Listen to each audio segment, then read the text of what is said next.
Good morning friends, कैसे हैं आप सभी। I hope you all are good.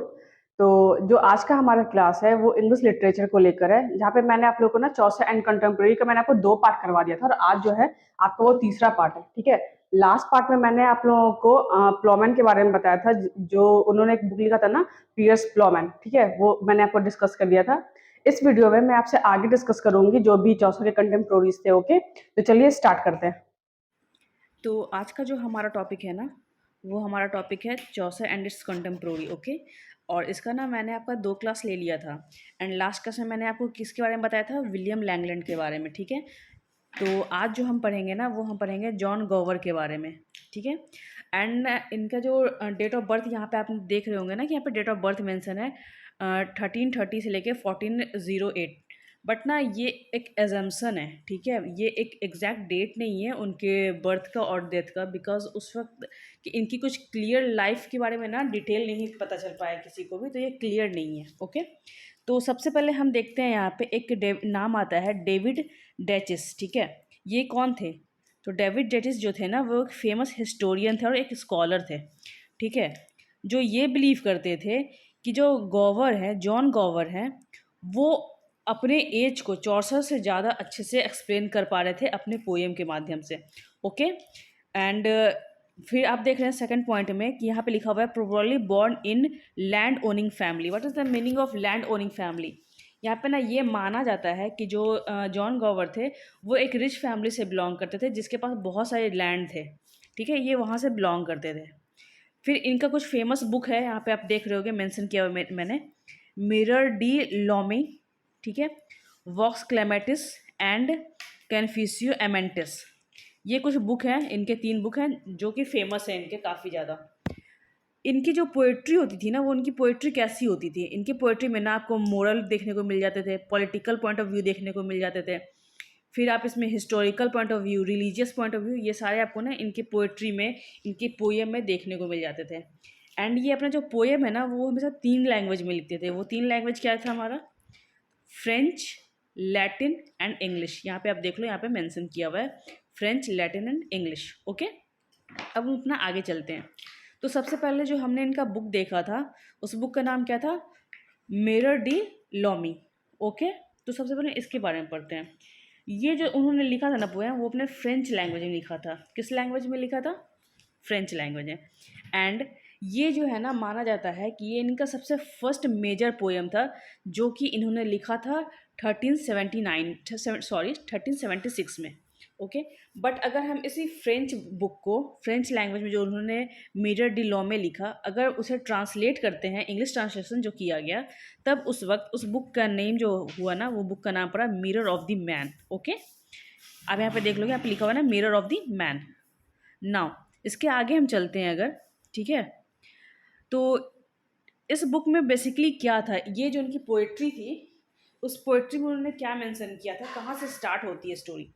तो इसने उसमें इन्होंने डिस्क्राइब किया क्या, कि ये डिस्क्राइब करता है forces of devil and sin. Sorry, यहाँ पे ना सीन्स लिखा गया है, तो आप यहाँ पे स्पेलिंग करेक्ट कर लेना, ये नहीं होगा यहाँ पे सीन। ठीक है, SIN, सीन। यहाँ पे सीन होगा। ठीक है, सीन मतलब पाप। तो आप यहाँ पे देख पाओगे ना कि जो डेविल और जो भी पापी के बीच का जो लड़ाई हुआ था, और उन दोनों ने ना, पापी मिलके, जो भी डेविल थे, दानव थे, उनकी लड़ाई हुई थी। किसके साथ हुई थी? तो वर्च्यू, जो भी गुणवान लोग थे, जो भी रीजनेबल लोग थे, ठीक है, उनके साथ उनकी फाइट हुई थी। वर्च्यू मतलब यहाँ पे क्या होता है? गुण। ठीक है, जो भी गुणवान लोग थे, वर्च्यू मतलब होता है गुण। ओके, नाउ अब अगर हम आगे चलते हैं तो हम क्या देखते हैं ना, कि poem and with the examination of seal of English. ठीक है, इसमें क्या एग्जामिनेशन किया गया, सॉरी यहाँ पे भी ना एक ऑटो करेक्ट हो गया है, दिस इज़ नॉट सील, यहाँ पे सीन होगा। ठीक है, तो बेसिकली इस पोएम में बताया क्या गया है ना, कि एक अच्छे लोग के बीच और बुरे लोगों के बीच में ना, बेसिकली यहाँ पे एक फाइट दिखाया गया है। ठीक है, जिसमें एग्जामिनेशन ये किया जाता है ना, कि जो भी सीन है ना इंग्लिश सोसाइटी में, ठीक है, उसके बारे में बताया गया है। और इंग्लिश सोसाइटी में ये सीन कहाँ से आया है? तो आप देख रहे होगे यहाँ पे मैंने एक लिखा है पीजेंट रिवोल्ट, जो कि कब हुआ था 1381 में। एंड मैंने आपको ना लास्ट वीडियो में बताया था कि पीजेंट रिवोल्ट क्यों हुआ था, और उसमें मैंने आपको बताया था कि टोल टैक्स वगैरह लगे थे जिस कारण से ये हुआ था, अनरेस्ट हो गई थी पूरी जो सोसाइटी थी वहाँ की। तो ये सारे मैंने आपको बता दिया है पहले। तो ये बेसिकली जो है ना, ये पीजेंट रिवोल्ट को लेके ही लिखा गया था। इसमें डेविल उसी को बताया गया है, इसमें अटैक किया गया है गवर्नमेंट के ऊपर में, ठीक है, उसी के बारे में ये बताता है। तो इस थीम, इसका जो मेजर थीम था वो क्या था इस पोएम का, वो था सेल्वेशन ऑफ मैनकाइंड, मतलब मानव प्रजाति का उद्धार, ठीक है। तो ये हमने अपना देख लिया पहला, ठीक है, फर्स्ट बुक हमने देख लिया मिरर डी लॉमी। जो सेकंड बुक अब हमारा आता है वो है हमारा वॉक्स क्लेमेटिस, ठीक है। अब हम पढ़ेंगे वॉक्स क्लेमेटिस के बारे में। तो जब हम वॉक्स क्लेमेटिस को इंग्लिश में ट्रांसलेट करते हैं तो उसका मीनिंग होता है वॉइस ऑफ क्राइंग आउट, ठीक है। What is the meaning of Vox Clamantis in English translation? It means a voice of crying out. Now the second point is it is written in Latin language. तो ये किस language में लिखा गया था? Latin language में। अभी हम लोगों ने थोड़ी देर पहले पढ़ा था ना कि जॉन गॉवर जो है वो 3 लैंग्वेजेस में बुक लिखते थे। And what was the 3 languages? It was French, Latin and English. And जो हमने फर्स्ट बुक पढ़ा वो हमारा फ्रेंच लैंग्वेज का था। वॉक्स जो अभी हम लोगों ने देखा उसमें लिखा हुआ ना लैटिन लैंग्वेज, ठीक है। And this is a dream allegory book. ये ड्रीम एलिगरी एक बुक था। ड्रीम एलिगरी मीन्स आपको पता है, जो भी उसने सपनों में देखा उसने उसे अपने पोएम में उतार दिया, ठीक है। ये क्या बताता है ना, ये एड्रेस करता है सीन को एंड क्रिटिसाइज करता है जो भी करप्ट पॉलिटिशियन थे ना उसको, ठीक है, जो भी पॉलिटिशियन हो रहे थे। आपने देखा होगा कि चर्च में भी उस वक्त काफ़ी ज़्यादा करप्शन हो रहे थे, तो उस सब पे इन्होंने टारगेट किया था इस बुक के माध्यम से, इसमें जो उन्होंने पोयम लिखा था ना उसके माध्यम से, ठीक है। एंड अब हम आते हैं अपने फिफ्थ पॉइंट में। This book give detail of peasant revolt in 1381। Same, ठीक है, 1381 में जो भी पीजेंट रिवोल्ट हुआ था उसके बारे में ना इसमें उन्होंने डिटेल में एक्सप्लेन किया है। एंड उन्होंने अटैक किया है गवर्नमेंट के ऊपर जिनके कारण कि पीजेंट रिवोल्ट हुआ था 1381 में, जस्ट बिकॉज कि उन्होंने टोल टैक्स वगैरह लगा दिया था, ठीक है। एंड मैंने आपको ना वहाँ पे एक लीडर का भी नाम मेंशन किया था, ठीक है, कि किसने पीजेंट रिवोल्ट को लीड किया था, ठीक है। तो आप जाके पीछे देख लेना, अदरवाइज आप मुझे कमेंट में लिख के बताओ कि मैंने उस वक्त आपको क्या इन्फॉर्म किया था, ठीक है। इससे आपकी भी रिवीजन हो जाएगी। नाउ चौसर गिव निकनेम, ठीक है, चौसर ने जो है एक निकनेम दिया था, ठीक है, मोरल गॉवर। किसे निकनेम दिया था? जॉन गॉवर को। आफ्टर जब उन्होंने ये वाला बुक लिखा ना वॉक्स क्लेमेंटिस, ठीक है, तो उसके बाद चौसर ने उन्हें ये निकनेम दिया मोरल गॉवर का, ठीक है। एंड जो ये बुक है ना वॉक्स क्लेमेंटिस, उसका ना 2 वर्जन अवेलेबल था मार्केट में। First is A text and second is B text, okay.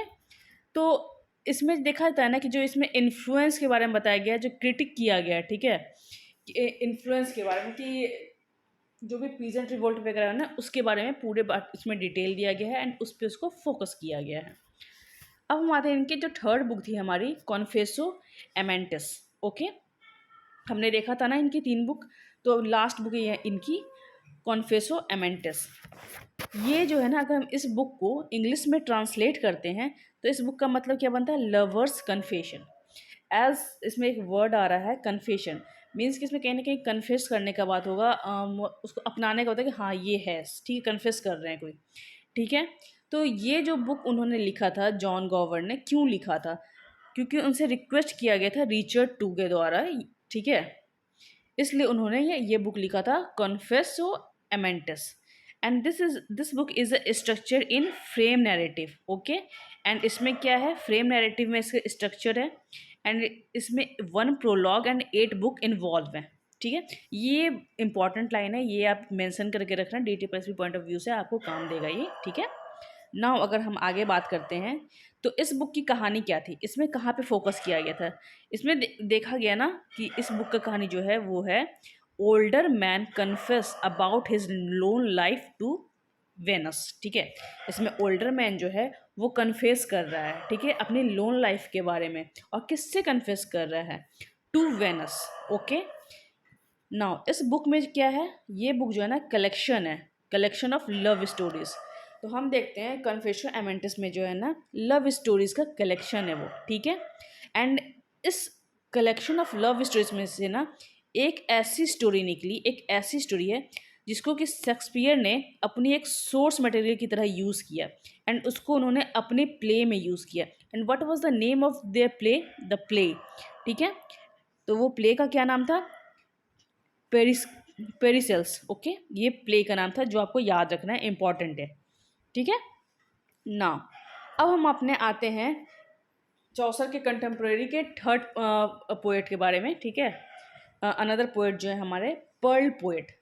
But remember that Pearl poet जो है ना, उनका कोई रियल नेम नहीं है। ओके, क्योंकि ये एक पोयम था पर्ल। ठीक है, बट उनका कहीं भी राइटर का नेम जो है ना मेंशन नहीं था, तो इसलिए एक्चुअल उनका नेम क्या था वो नहीं पता चल पाया। इसलिए हम लोगों ने पर्ल पोएट के नाम से डिनोट करते हैं, उनको पर्ल पोएट के नाम से जानते हैं। ठीक है, so the first point is no one know the actual name. तो किसी को भी नहीं पता ना कि पर्ल पोएट के एक्चुअल नेम क्या है।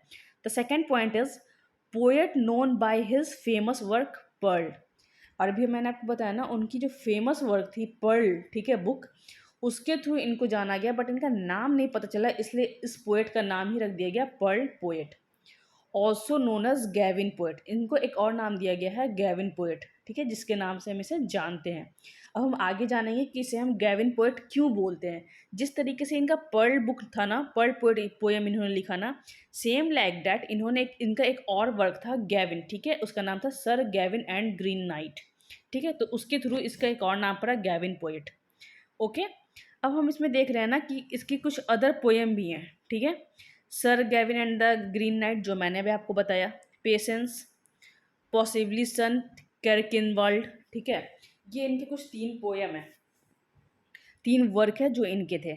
नाउ अब अगर हम बात करते हैं एक एक करके सारे स्टोरीज के बारे में, तो सबसे पहले इनका जो था फेमस वर्क पर्ल। ठीक है, जिनके थ्रू इनका नाम पड़ा पर्ल पोएट।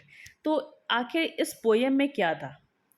ठीक है, नाउ मैं इसको डिस्क्राइब कर रही हूँ। दिस इज अ एलिगरी written on a death of young girl. Elegy means क्या होता है? एलेजी मीन्स होता है आपका शोक गीत। ठीक है, अगर आप उसे हिंदी में जानोगे तो एलेजी मतलब होता है शोक गीत। तो ये कहीं ना कहीं एक शोक टाइप का इनका पोयम था। ठीक है, जो कि किस लिए लिखा गया था? Written on the death of young girl. एक यंग गर्ल है जिसका डेथ हो जाता है। ठीक है, और ये क्या है? ये एक ड्रीम एलिगरी है। ठीक है, ये भी इन्होंने एक सपने में देखा है। और उन्होंने सपने में क्या देखा, किस डेथ पे देखा? तो उन्होंने देखा ना कि कैसे फादर जो है, उनकी जो डिसीज़, ओके, यहाँ पे स्पेलिंग मिस्टेक है तो आप उसे सही कर लें, डिसीज्ड, जो कि पास हो गई है, उनकी डॉटर है। ठीक है, तो वो देखते हैं ना कि वो अपनी बेटी के ग्रेव पे जाते हैं। ठीक है, जहाँ पे बेटी को दफनाया गया है वहाँ पे जाते हैं, वो उससे पास जाके बैठते हैं। ठीक है, बट वो एक विज़न देखते हैं अपने सपने में। क्या विज़न देखते हैं? क्या देखते हैं विज़न में? कि विज़न में उनको ना नज़र आता है एक पैराडाइज, स्वर्ग। ठीक है, और वहाँ पे उन देखते हैं ना, नोटिस करते हैं कि एक वोमेन है वहाँ पे। ठीक है, जो कि घूम रही है। ठीक है, वहाँ पे है। तो वो उस वोमेन को ना रिकॉग्नाइज़ कर लेते हैं एज हिज डॉटर। वो अपनी डॉटर की तरह ना उसको रिकॉग्नाइज़ कर लेते हैं, और ये सोच के ना वो खुश हो जाते हैं ना कि चलो हाँ, मेरी बेटी जो है वो स्वर्ग में है, खुश है, तो अब मैं उसके लिए दुखी नहीं होऊंगा, मैं उसके लिए दुख नहीं मनाऊंगा। ठीक है, तो पर्ल बुक में ना जो वर्क है उनका, ये स्टोरी उनमें दिया हुआ है एज अ पोएम। ठीक है, एंड ये ड्रीम एलिगरी है, रिमेंबर इट। अब हम लोग बात करते हैं अपनी जो थर्ड सेकंड स्टोरी है उनकी, पर्ल पोएट की, sir Gavin and the green night. Basically अगर पूछो तो इसकी जो स्टोरी है ना मुझे अच्छी लगी। ठीक है, एंड तो इसके जर्न क्या है, इस पोएम का नेचर क्या है, कैसा, किस नेचर का ये जर्न क्या है इसका? तो ये है सिवेलरिक रोमांस। ठीक है, ये जो है ना एक सिवेलरिक रोमांस है। इसमें बेसिकली बोल सकते हो आप इसे, बहादुरी भरा रोमांस है इसमें। एंड ये इसका राइटिंग कैसा है? ये एलिट्रेटिव वर्ड्स में है। मीन्स एलिट्रेट, एक ही वर्ड को बार बार रिपीट करना, या एक ही वो सेंटेंस को बार बार रिपीट करना। ठीक है, तो ये एलिट्रेटिव वर्ड्स में ये पोयम लिखा गया है। ठीक है, अब देखो, अब इसमें एजम्पशन है कुछ। क्या एजम्पशन है? इसमें एज्यूम किया जाता है कि जो पर्ल, प्योरिटी, पेशेंस, ये सारे पोएट लिखे हैं ना, सेम पोएट इसके भी हैं। ठीक है, मतलब पर्ल, प्योरिटी, पेशेंस और फिर Gavin and the green night, ये सारा के जो पोएम के जो पोएट हैं वो सारे सेम हैं, but we do not have the name, okay, क्योंकि उनका कहीं भी नाम मेंशन नहीं किया गया है ना। पोएम अब स्टार्ट कहाँ से होता है इसमें, तो हम इसमें देखते हैं ना कि सर गाविन जो कि नाइट है, ठीक है, योद्धा है, किंग ऑथर का ये योद्धा है, ठीक है। बेसिकली क्या था ना कि अगर आप जानो तो जो सर गाविन था ना वो नेफ्यू था किंग ऑथर का, ठीक है। तो एक दिन क्या होता है ना कि वो चैलेंज एक्सेप्ट करता है ग्रीन नाइट का, ठीक है, to strike him with his axe. तो मैंने इसमें कंप्लीट कहानी तो नहीं बताया, बट मैं आपको एक ब्रीफ कहानी इसका बताती हूँ कि इसमें क्या था ना कि किंग ऑथर के जो महल थे ना उसमें एक सेलिब्रेशन हो रहा था, ठीक है, क्रिसमस सेलिब्रेशन उस वक्त हो रहा था।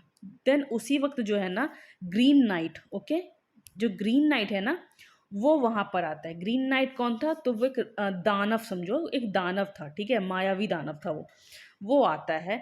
एंड वो जो है ना किंग ऑथर को चैलेंज करता है, अ, ललकारता है युद्ध के लिए कि मैं अपने एस से जो है ना एक बार करने का मौका मिलेगा, ठीक है, एक बार आप करो एंड एक बार मैं करता हूँ, ठीक है।